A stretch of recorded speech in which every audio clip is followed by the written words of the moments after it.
Acid খেয়ে আত্মহত্যা মানসিক ভারসাম্যহীন এক মহিলার। ঘটনাটি ঘটেছে গতকাল মুর্শিদাবাদের বেলডাঙ্গা থানার বেগুনবাড়ি এলাকায়। জানা যায়, মেরিনা খাতুন নামে ওই মহিলা সে মানসিক ভারসাম্যহীন ছিলেন।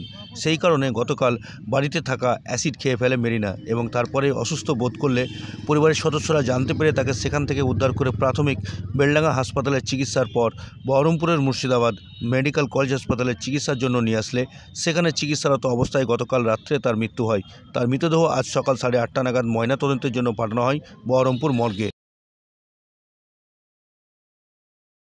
আজ 12টার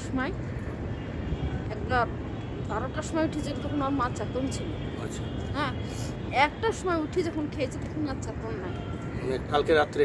হ্যাঁ। কোথায় বাড়ি? কোথায় বাড়ি বেগুনবাড়ি, বেলডাঙ্গা থানা? হ্যাঁ ওই হ্যাঁ, বেলডাঙ্গা থানা। নাম?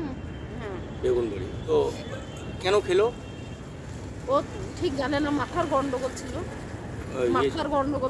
ব্রেনের সমস্যা ছিল। হ্যাঁ। কালকে খেয়েছিল? হ্যাঁ।